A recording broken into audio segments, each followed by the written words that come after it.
Welcome everyone to Power BI for Government Community of Practice. This is our 13th session. Pleasure to have you here with us today. A little bit of housekeeping before we kick off. So Power BI for Government Community of Practice, we're running this via Teams webinar. If you have any questions, please put them in the chat instead of everyone talking at the same time. And this session is being recorded. So I will share this session on the DataTale YouTube channel, so you can go back and watch this or any of the other 12 sessions that we have run before. So if you have any issues, if you've got any problems, please do put it in the chat. You don't have to have your cameras on, that's completely optional. If you have a question for one of the presenters, maybe raise your hand if you want to ask the question verbally, otherwise just put it in the chat for us. For those of you first time, what is Power BI for Government Community of Practice? We're a community who love Power BI, we love data. We share user stories, so we've got some user stories so you can see Power BI being used in workplaces. There's always learning opportunities, so tips and techniques, best practice.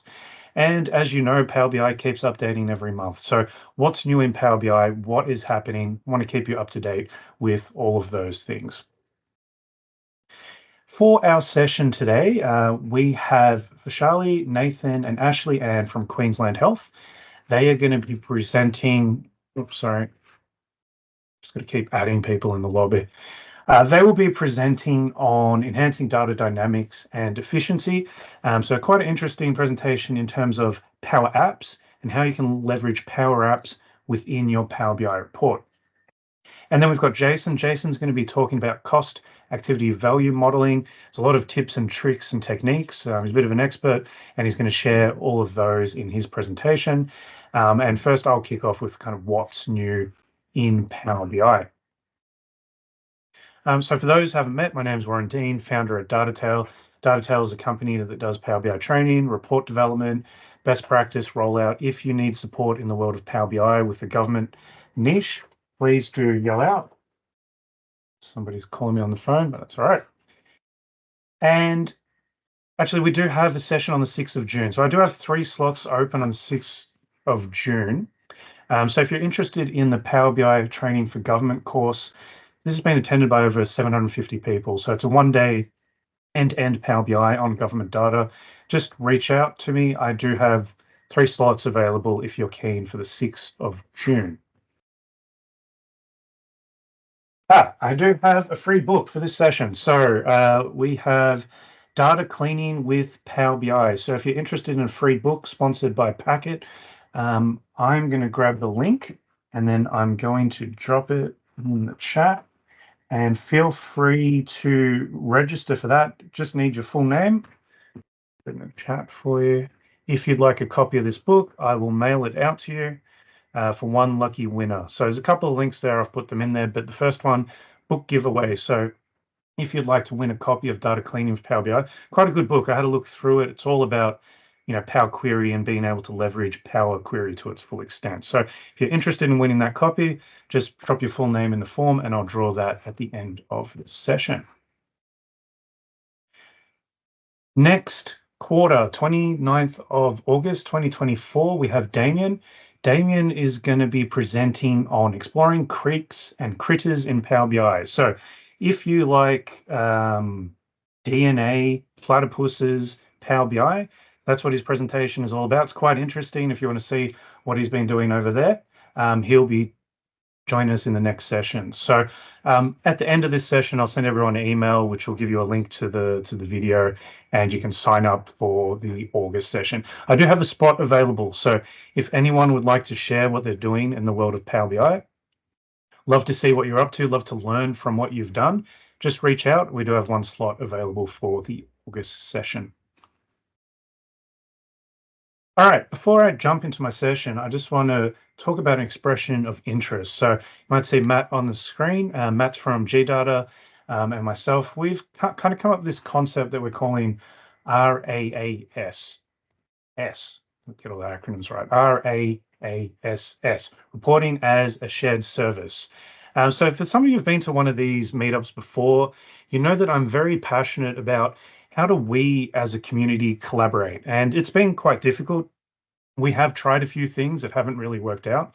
But what we kind of see is obviously you're all doing great work, you're all doing different things, but some of you are working on projects that are very similar. Let's say, the census data or certain reporting from state government. And so how this kind of looks, and this is, my idea of how things work. But, Victorian government, for example, if we think of, LG Pro data, they distribute data out. And here, for example, we have a whole heap of different councils downloading data from Victorian government, getting it in Excel format, pulling it into Power BI, cleaning it, building a data model, going through all that concept, all individually. And obviously this takes a lot of time and effort. And, working in the data space, it would be great if you could spend your time in analyzing data rather than prepping, cleaning, building data models, etc. And so this concept of RAASS is that Victoria government obviously makes this open public data available to you, but the team at GData will take that data and model it and clean it and prep it for you and store it and maintain it. And myself at DataTale will build templates that you can use that will connect to this particular data. We'll share that data, the templates in GitHub. That's all going to be open source. And then any organization can download that data, connect to the GData servers, and use that data, not having to prep, clean, data models, store, all of that step, build a template from scratch.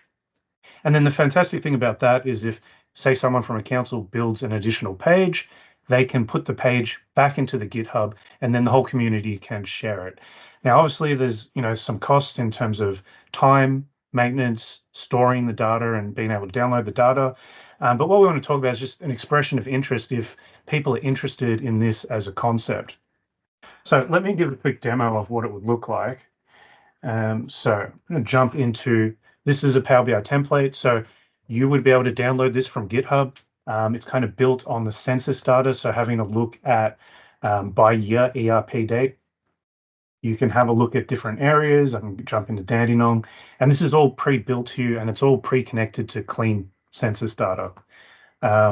We want to set up all the maps. So, SA2, 3, 4, LGA, all that kind of stuff, all pre-built in there. So you don't have to worry about figuring that out yourself.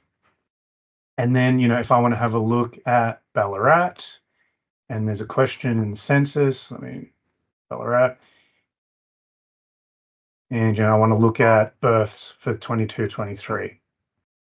So you see the maps there. It's all kind of pre-built and ready to go. We can put other, fancy things in there, like, time lapse of, growth over time, all that kind of stuff. And then all the kind of drill throughs and tooltips and all that kind of stuff built in all for you. And so instead of you going and doing all that manually, we want to provide that as a shared service amongst all the organizations. And so you could go and connect to the GData server. And let's say you wanted LGPRF, so that's a Victorian data that you can connect to. You can connect in here. We would want to add open data sources by request over time into this. So you can see here we've got weather forecasts already. So if you want weather data, if you wanted Vic LG Power data, now it's already pre-modeled and pre-cleaned. So you don't have to go Power Query, you just load it directly in. You wouldn't need to pick import because we don't want to direct query to static data. And I'll just load that in. And so now I can connect other data in, all on the server, all pre-cleaned. Someone's at the front door doorbell.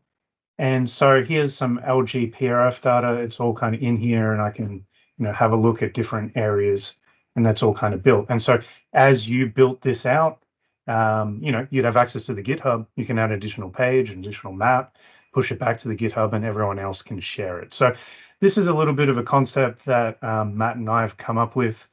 So DataTale, GData. We'd love to know your thoughts. We'd love feedback in other things, in ways we can improve it. Expression of interest. So the link is in the chat. So if you'd like to catch up with us, we might do a similar Teams kind of meet, flush out our ideas. Obviously, there has to be a price in terms of storing and maintaining and building templates, but we want to share that across services, right? And then obviously you can also build into that in terms of what you build. So that's a little bit from us. If you're interested on the form, put expression of interest, what data you'd like to see in there, how this all type of work. We'd love to kind of work that through with you. Awesome. All right. So that's that. Let's jump into our session. Quarterly wrap. What is new in the world of Power BI? So we have a new chart. This is the 100% stacked area chart. Oh, sorry, there's a question from Mark. No, not only Vic. And any data you want to put in there, open, obviously, open data that can be shared. And yes, we're GData uses Snowflake, but you'll just connect to whatever it is. But yeah, all those questions come along. We'll work out a date when we can talk about all that kind of stuff.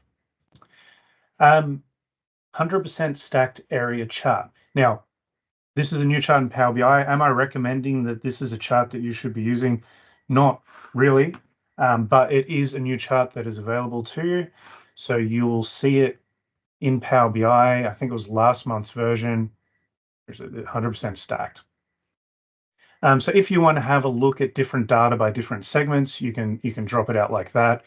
Not super useful, to be honest, because this data is a little bit hard to understand because it goes to the bottom and not the top, but it is another chart option there that's available to you.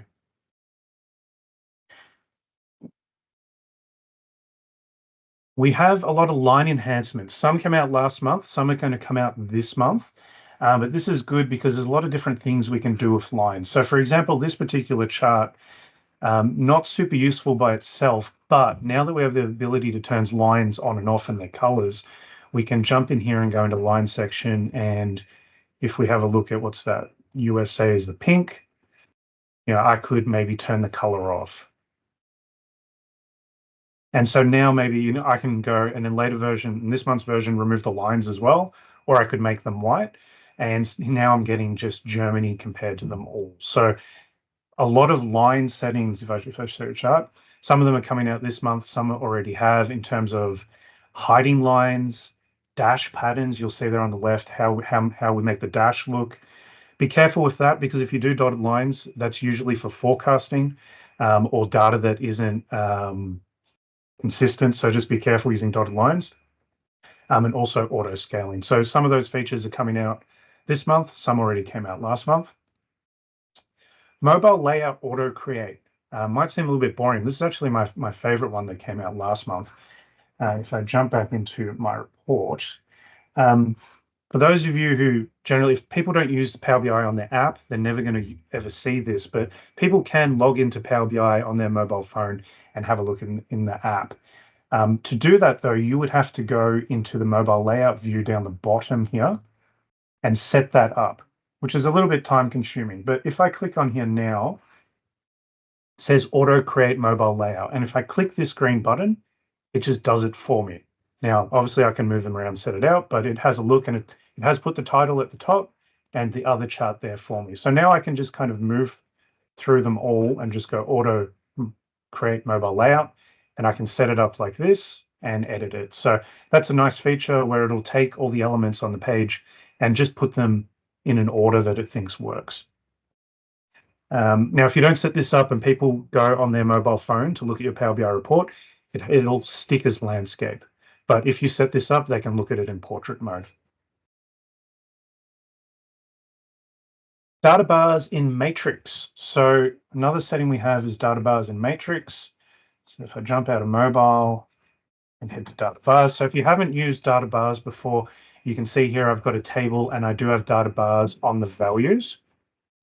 So if I go in the format options, and if I go to cell elements, you'll see the data bars. If I click the FX button now, there's a new option here where you have values and totals, which would look like this, or I can also just go the totals itself. So for some reason, you just want the totals to have the data bars and not the actual values, you now have that flexibility as well. Data labels alignment. So this is quite nice if you use data labels, which you should. I do like, my preference is to have data labels rather than axes.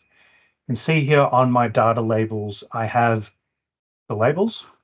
If I go into this chart and I go into the settings, on the data label settings now, there is in the layout section, which is a new one, we get all these little settings down here in terms of I can center. So if I want this centered, I can click on the center so that it looks a little bit more aligned and neater. Another thing, I don't know if they announced or I missed it, is that you can also have details in data labels as well. So here you can see I have two elements in my data labels, and now I can put the month name in the data label itself so that I can have this and December. And really that means I could, kill this axis down the bottom because all the information is here and people can see it. So in terms of your UX, that might be a nicer way to do it. So some of the settings there for you. Unpin in the Power BI service. So if I open up the Power BI service, if you right click on any of these icons here, you'll now see unpin. And this means we can kill some of these things that no one ever uses. If you're on premium, you're probably not going to use metrics. Other people aren't going to use monitor. So you can actually go and get rid of some of these things, which is good because if you have users coming to the Power BI service, I think this is just for yourself though. Be good if you could do it for the whole organization, but they're not going to need metrics. So why would I have any of these in? So that's good that you can kind of move them. How do you get them back? That is a question for another day. I'm not sure. So careful with that. But anyway, that's a new one coming out well, it's out now, but desktop should be released this month.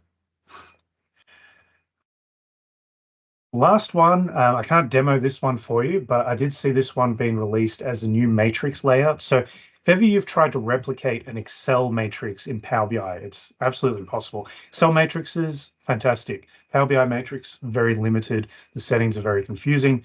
They're fixing that up in this month's release. So you will be able to do things you can kind of do this already, but it's kind of hidden in the settings, but you can remove it and you can step it out is what it's currently called.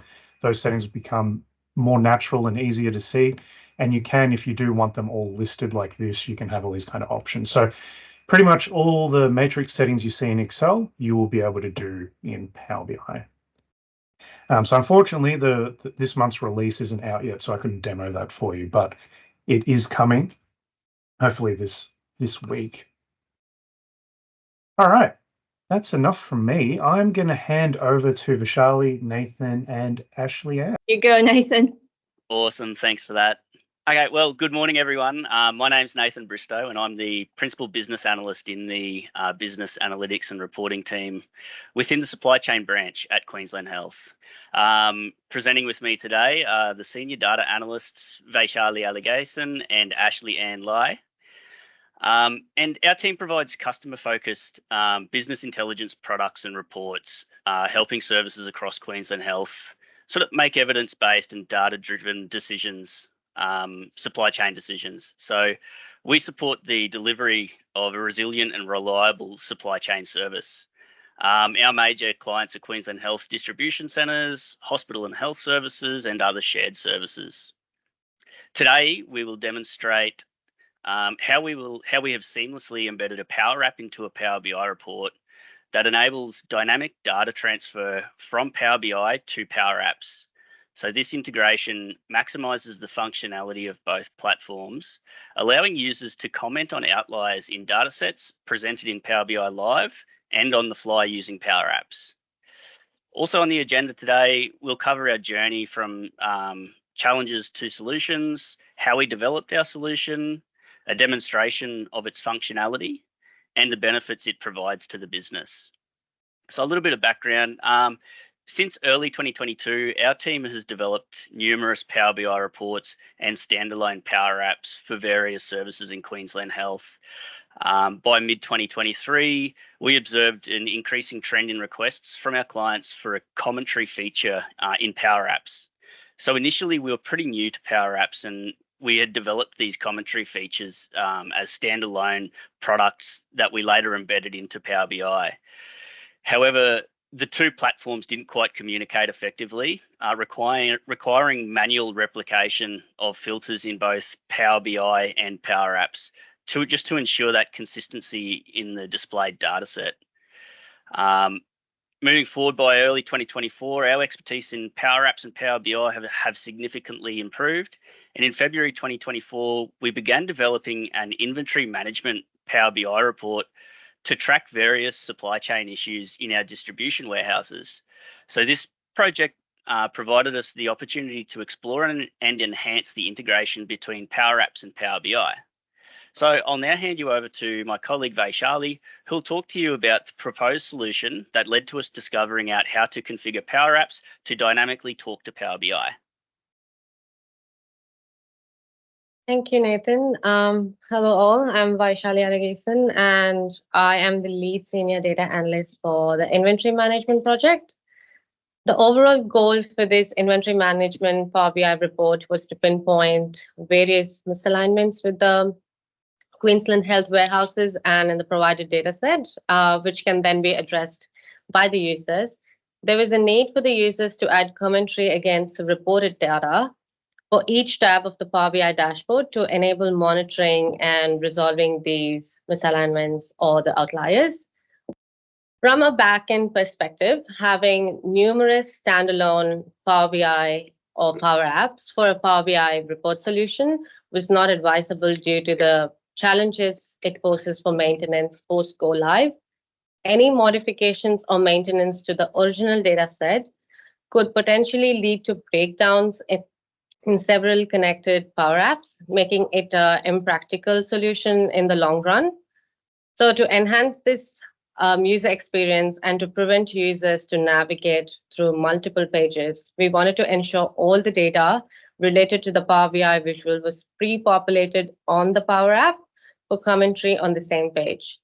But this aspect had some difficulty in implementation. So my colleague Ashley and I began exploring Google and ChatGPT to seek more information on how to configure Power Apps within Power BI report.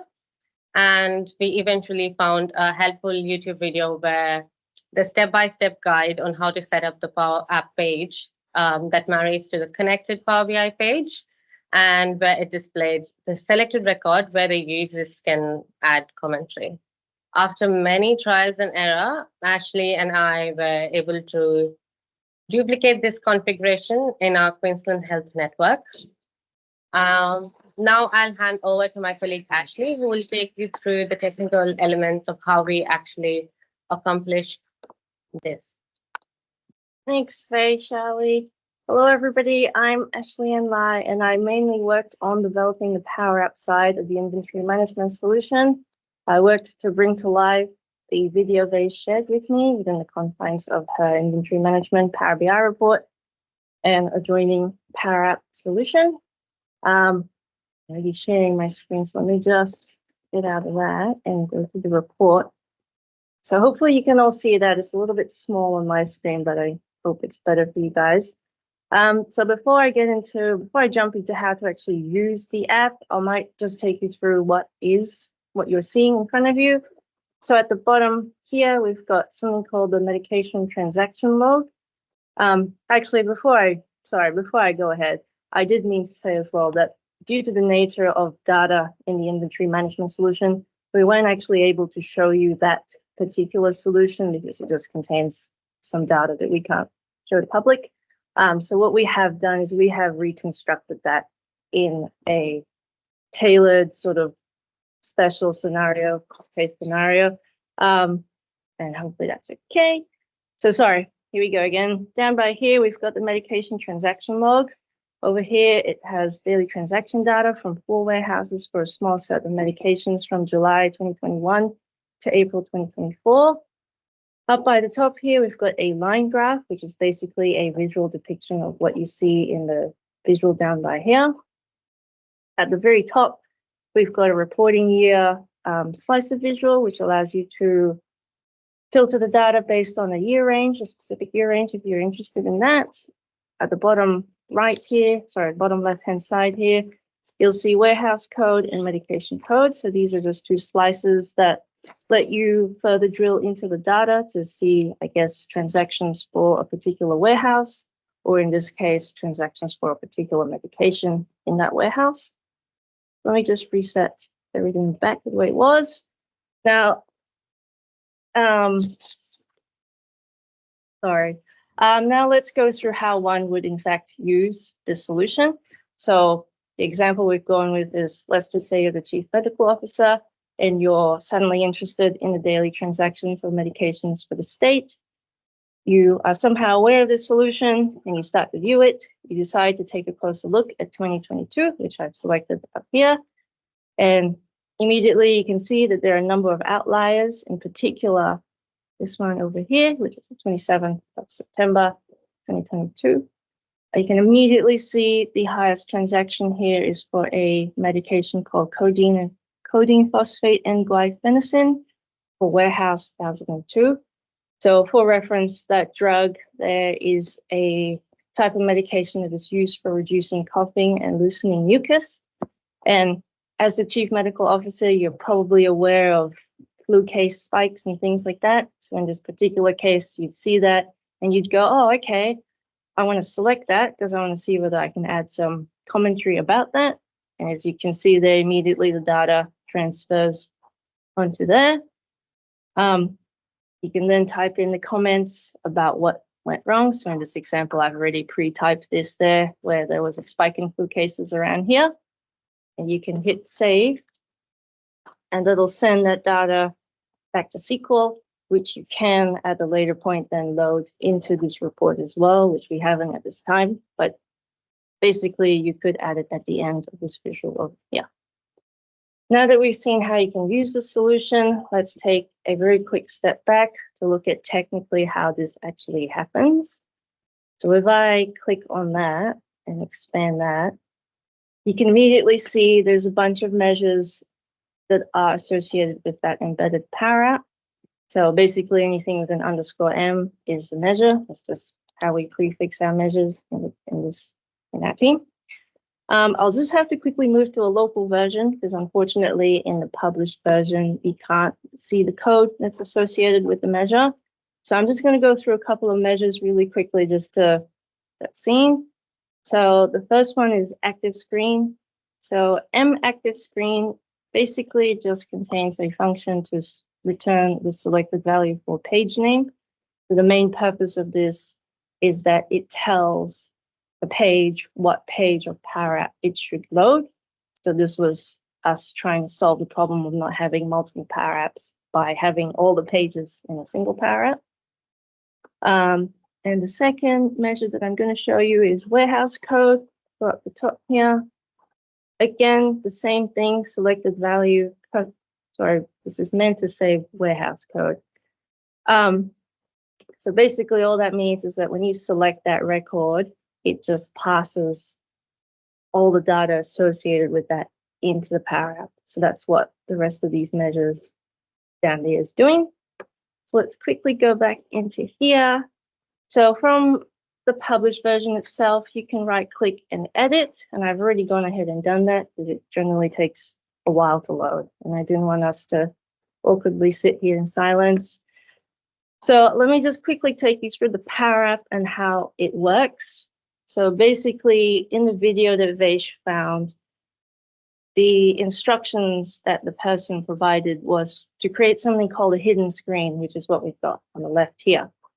And the main purpose of the hidden screen is to allow the data that's being passed into Power Apps to tell Power Apps what page to then display.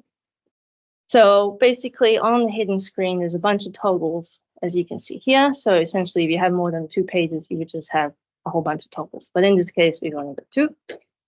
So the main function of the toggle is, if we look at the default setting, so as you might remember earlier when I went through it, we passed this measure through, and basically the measure then tells the Power App, or it gets brought into the Power App and it says it's page 1. So in this case, the default basically is saying if active screen is page 1, then the toggle should be true, otherwise it's false. And the same thing is happening down there. And then what tells it to go to the particular Power App page it should go to is the onCheck property, which then again, it just checks to say, hey, is it page 1? And if it is, then navigate to page 1. So if I quickly go to page 1, so generally you would not ever see hidden screen. you would immediately get passed to page 1, which is probably what you saw when we were in the Power BI report earlier. And basically, again, very similar. When you click on the data card, it pre-populates the first few fields with that measure data that we bring in the Power App. And that's basically it. That's how it is able to pass the data into Power Apps. And I'll now pass you to Faye Charlie, who will take you through the benefits of this solution. Thank you, Ash, for that detailed technical walkthrough. I will now talk about the benefits of this solution to the distribution warehouse operation at Queensland Health. Previously, when we were addressing each issue involved navigating to a separate Power BI page and then reporting commentary. So consuming several minutes for a single misalignment or an outlier. However, since this implementation in production, we have observed a significant reduction in time, with the process now only taking a few seconds per issue. The process has transitioned to a real-time functionality, enabling all users to access commentary information simultaneously. This now not only reduces the duplication of efforts, but also enhances efficiency by eliminating the need for users to navigate through multiple tabs. The tool's interactive nature empowers many users to modify the flags for options and also add commentary directly on the page, streamlining the overall workflow and saving some valuable time. Not only are we meeting the client's requirements effectively, but we're also ensuring that our developed solution remains practical and manageable in long term and in the back end. This approach ensures that any future change requests from the business can be easily accommodated. Also, we've discovered that incorporating any additional Power App pages or commentary sections into the Power BI report is now quite a straightforward process. It can easily be replicated by duplicating the pages and adjusting the data sources accordingly. And thank you. That concludes our presentation, and please feel free to ask any questions. Yeah, fantastic. Looks like the chat is going crazy. People are very interested. First question is, give us the YouTube video, please. So I don't know if you have that on hand, but if you want to find that, you can. I do have it. I just paste it in here. Yeah, paste the chat. All right. Yeah. Excellent. Now, if you've got a question, if you want to ask the question, just put your hand up. Otherwise, I'll just walk through the chat and ask your questions. Question from Serge.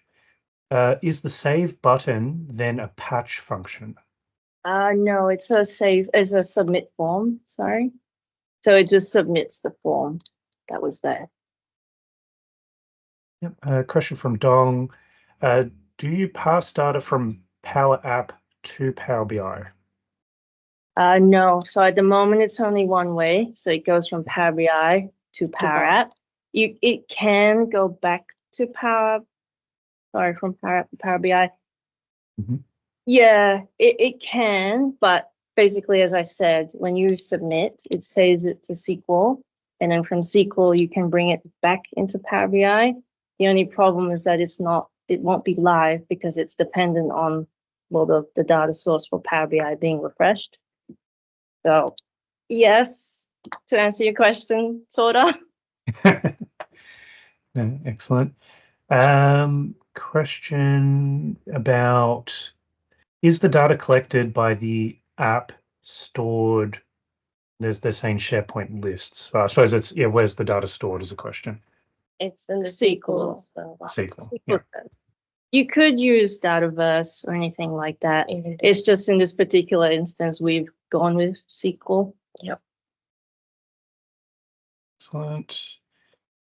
Scrolling down the list, lots of congratulations and thumbs up. And from Jason, did you look at Info River i.e. custom visuals as an alternative. I suppose, did you look at, before Power Apps, did you look at any other way to solve the problem, i.e. custom or paid visuals?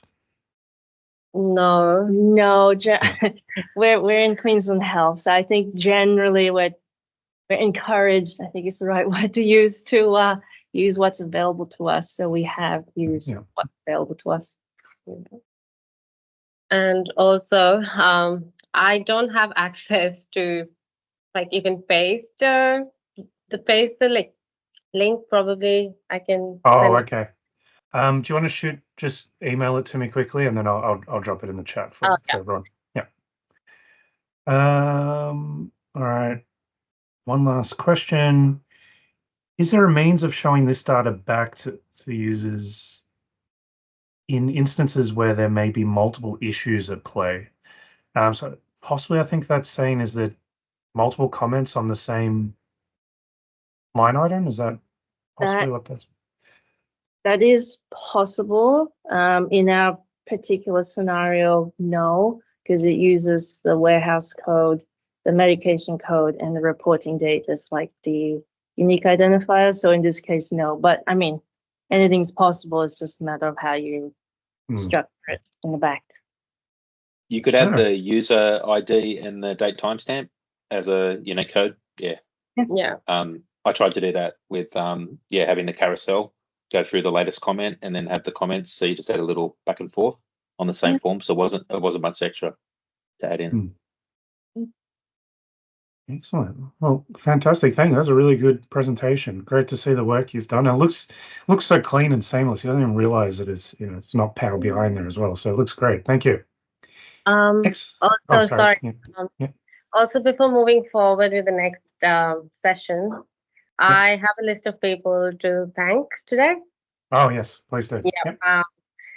So firstly, our Director of Data Enhancements and Reporter, and our Manager of Business Analytics and Reporting team, Ruth Farrell, for this opportunity, and Warren Dean, of course, for organizing this and giving us this opportunity as well.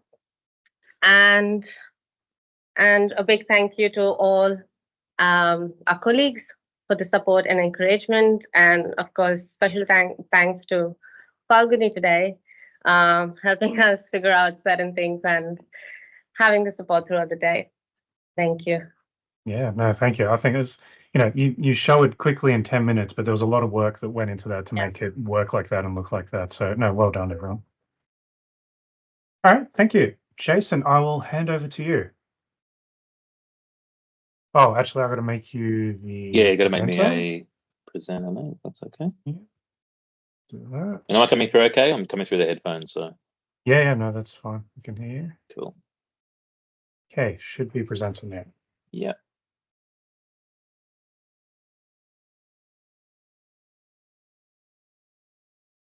Okay, I just need to qualify. Is that coming up okay? Why am I here? Yes, I can say that. Yep. Cool. Okay. This is nowhere near as slick as that last presentation. This is me throwing screenshots in. I'm in the last 2 days of my current role at NGMRC, the National Health and Medical Research Council, and then I'm starting with Department of Ag and Fisheries in 2 weeks. So I'm trying to finish off quite a few things. So this is there's no beautiful backgrounds and nice little seamless animations between the slides. So please think more about the content. So the reason I'm here, I did Warren's course. There's a bit of pre-verb up the top there. I've been dealing with Power BI for about 5 or 6 years. And I was an Access SQL web developer for 25 years before that. I've always dealt with the data, love playing with the data, but the top 1/9 and the storytelling, which usually for data people is like annoying. But when you actually realize it's actually upside down, because if you haven't gone through the why and gotten the reasons for what you're trying to deliver and got some sort of framework in place and some requirements, I say it sort of as discover. You're either in discover or deliver mode. You've either got a beautiful requirements that you can work to, or you have a discover mode. And this particular project I'm running through is I was in discover mode. So you have to sort of put up the framework and start presenting possibilities to exec and to SMEs. The first technique I want to talk about is standing on the shoulders of giants. So yeah, people like Kerbal, Havens, GynaCube, especially DataTaleAU. We want to see those subscriptions rocket too, mate. We want to get them up.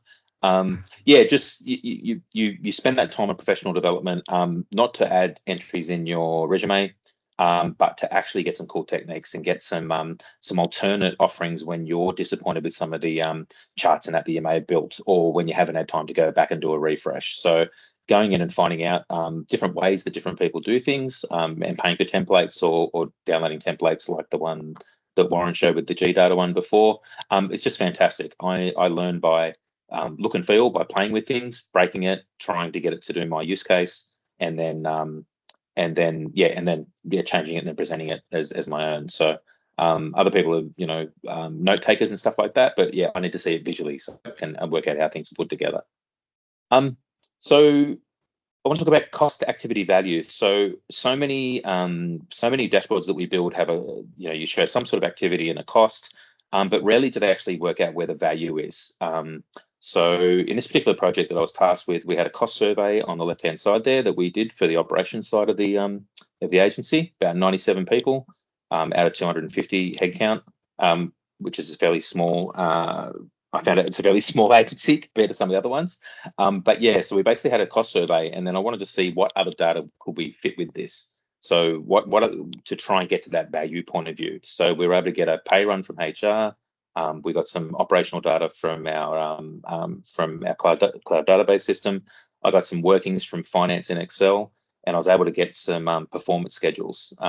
So yeah, just looking at sometimes you're getting disparate data sources, not just from a single DB. So a bit of a challenge in this particular case was trying to get all those things to work. So this is the front page of what I ended up building. This is the cost activity value modeler. And just a couple of key things that I always put in my dashboards. One, obviously navigation. We've got 1 to 8 there. And then I've got a 9A and a 9B on the right-hand side.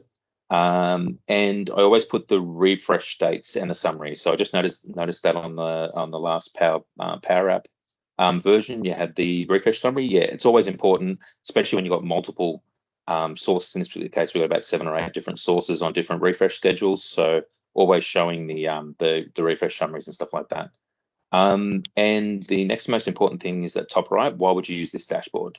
So to me, if you're not showing and understanding at least 5 use cases for your dashboard or your reports you're building, you maybe shouldn't build it at that point. Maybe you should delay it until you get a little bit more info from SMEs or from your exec and a bit more direction, because you really need to understand, and this is a big thing that Warren went through in the training course, was why are you building this dashboard? Because it's so rapid that you can build charts very rapidly in Power BI, etc. You got to come back to the reason why you're trying to do it. Is it trying to help? Is it trying to show a baseline? Is it trying to help make a decision? Is it adding a new year to an existing data set that's already been in place? So yeah, that's these are the main activities, which I'm not going to focus too much on because that goes back to IP.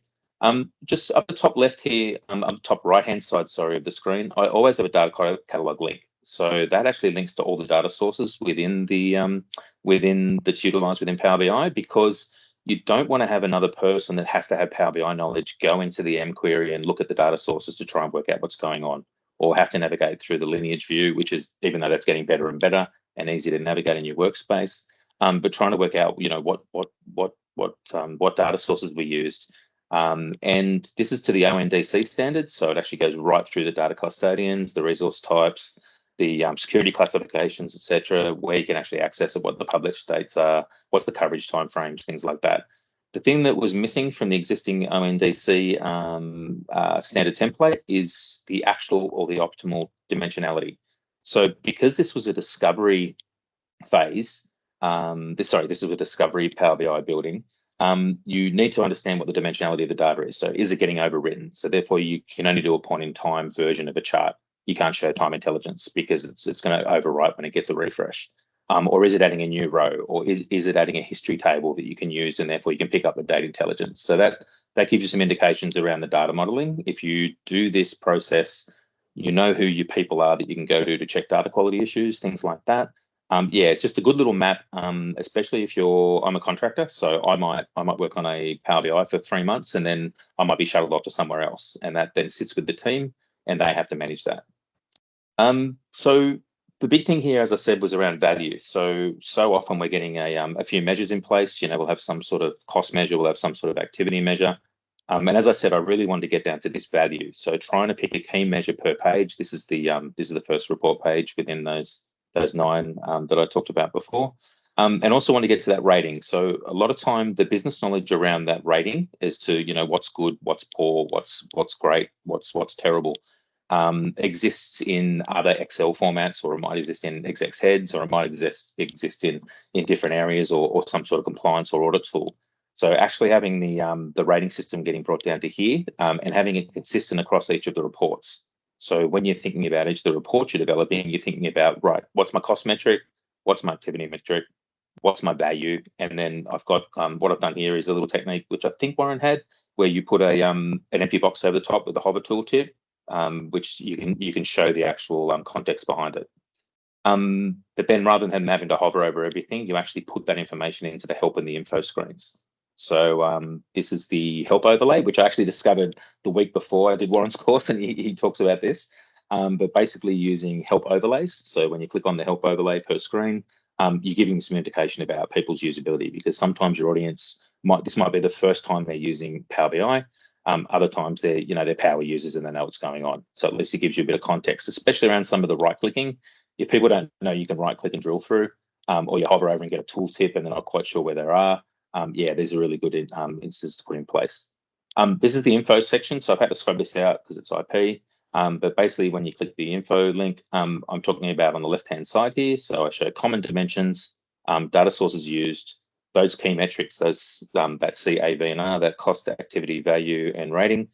So I reiterate what those tooltips are, so they don't have to hover over, and it also explains the progeny for the rating system. So where'd you get it from? Was it industry standard? Was it benchmarked? Was it linked to the KPIs in your corporate plan? Where was it? We also give an explanation of each of the key measures. So again, they don't have to go into the DAX. It's written in business language, usually in business language, not IT language, because it's the business version of the nomenclature that you're using within the data. I also like to put in the current challenges and plans of action, and also what's going to happen in the future. So is a version 2 going to roll around that brings through, calendar year 2020, financial year 2024 in a month and a half's time, things like that.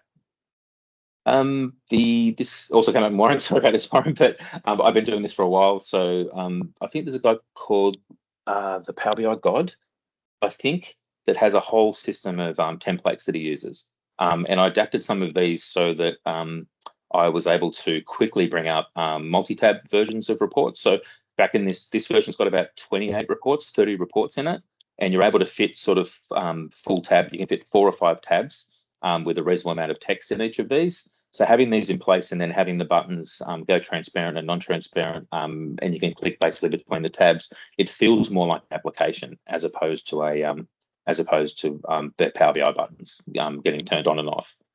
And with the data plans, so because this was Discover, this is what my data model ended up looking like. And so don't do it like this. So if you can at all possible, you get some ERDs or get some existing stuff. But because of the fact that I was going across 5 different groups with operations, IT, finance, exec, HR, I was mishmashing data here that wasn't getting used before, had never been put together before within the organisation.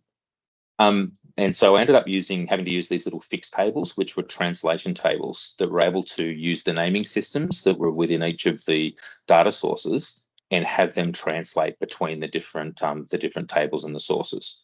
So this is a really good technique to use when you need to harmonize some names between the different systems. Especially if you're getting disparate data sources.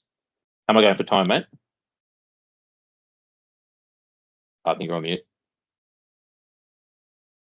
All right. No, you're good. You got 5 minutes. Cool. Yeah. Okay. So SharePoint is your friend. So I used to have so much problems with having local Excel files but like those switch files that I had before, those translation files. There used to be so much problems with them breaking refreshes. You'd have to put a data gateway on a machine, which therefore had to be a server. Yeah, SharePoint, over the last 2 or 3 years, the SharePoint integration has got so much better. And yeah, I've been heavily using SharePoint within this organization over the last 2 years. And it's really, really good for having those reference resources. And this is more shoulders of giants. So sometimes when I went back to before, when I was talking about how I really like to work on the 8/9ths and this 1/9, this top level part of the UX and the design of the top level charts and screens, sometimes just ask the exec what online reports do they like. So I asked the new CIO that came on board. He wanted me to produce 2 executive boards, one about effectiveness and one about efficiency. And he said he really liked this Cardona, I think, which is based down in Victoria. Their council online Power BI was really great. So I just had a look at the way they structured things, their use of color, and the way that they presented just not too much, and the way they broke down the different sections within the screen itself. I would never have come up with this myself. So it's really good sometimes to be able to stand on more shoulders of giants and actually just get people to tell you what do they like, what do they like the look of, because you could mimic it and you can bring down your key KPIs on the left hand side. You can bring some heat maps. You can bring some gauges and things like that. And this is much better use of color as well. So it's great to be able to use a color palette that was already there in place that looked good. And this is where I failed. So always keep your tips and tricks and your links in a central source like Trello. So I had a link around how to do that heat mapping. So that heat mapping in the bottom left heat map here uses conditional thresholds to actually turn off the background and also the font color to bring out those outliers and those larger figures, and then draw attention away from those lower figures. And I've lost the tutorial. So that heat map in the bottom middle central bottom there is missing that. So just a little tip, is to keep those tips in a central place so that you don't have to trawl back through your YouTube history or trawl back through emails or things like that. And because of the beautiful nature that Microsoft has treating Power BI like a open source product, they're constantly doing new releases. So they're doing a new version, just like the stuff that Warren just showed before, or just come to Warren's sessions and you can find out about the new Power BI techniques. But yeah, that release each month, just give yourself the time to sit down and watch that and just see what you might be able to go through and do a refresh of your existing your existing dashboards. So just some quick things, if I've got a couple of minutes left. Best practice. So to me, the way I went through this for the CAV was you've got to go through your baseline processes. So I linked all those activities to a service catalog, or if it wasn't linked within usual activity within the organization. I did some baseline performance, and I had agreement then from the exec and the SMEs that was the right way to approach things. I then enriched the data sets, so I got context info from those other major IT areas, and then I then built some slices so I could drill deeper down into market share data and competitors. So I got some corporate plans, I got some data from other websites to be able to bring in how they were operating within the health research market. So this is stuff that they'd never done strategically before. So sometimes just bringing in some market data can be really interesting to enrich your reports. So rather than those internal focuses where they might be running at 72% or something like that, you can get some industry benchmarks which might be saying, listen, 80% is the common threshold for that particular area. Also reconciling. So sometimes you're producing a suite of metrics and calculations, and you want to be able to prove that against other teams that might be producing similar results. So you want to try and check that. And when you've got with relationship, using that first non-blank to fix relationship issues. So sometimes you've got source data quality issues that the relationship does not work. You can't connect and then pull because it's missing some data, or not all the data records are on the left join. So yeah, you want to be able to deal with those by using first non-blank and then note it down to try and get that data fixed at source so that you can get the correct calculation. And also dealing with blanks and missing values. So quite a bit here was stuff had to go into other buckets, and you got to make sure that doesn't affect your averages. So again, sometimes you've got to use 2 versions of measures and have a switch in place to try to deal with ones that could include those other buckets, because you don't want it affecting your averages. So that is my presentation. Fantastic. So a lot of really good tips there. Thank you, Jason. And there was a lot. So obviously this is recorded, so you can go back. I think you'd have to go back and watch that and take notes again. But a lot of tips there in terms of things you can use. There's a lot of links that have been put in the chat, so I'll pull them all out. So Jason mentioned a few things like Kratos BI. I put the link in there, all that kind of stuff. I'll grab the links out. I'll put them in an email once I've got the YouTube video sorted as well. Were there any particular questions for Jason? I think there was one, and then someone else has answered it, so thank you for that. All right, a few people have to head up, so yeah, I'll just respect the time. So thank you everyone for joining. In terms of the winner, let me share my screen. So I just did a random selection, and the winner is Sari Ryu. So Sari, feel free to shoot me an email with your address, and I'll send off data cleaning with Power BI to you. So congratulations. What was I going to say? Also so August, we're catching up the next time. I'll put the link in the email that I sent out to everyone with the wrap up and the links, etc. If anyone did want to come and talk about shared reporting model, there's the link again in the form, so feel free to jump into that. But thank you so much, everyone. Been a blast. I look forward to catching up with you again next quarter. Again, reach out if you need any Power BI training, development, or rollout support. But once again, thank you for being part of the community. Love to see what you are all doing and learn and get to do what we do. So all the best, everyone, on your Power BI journeys. I'll see you next time.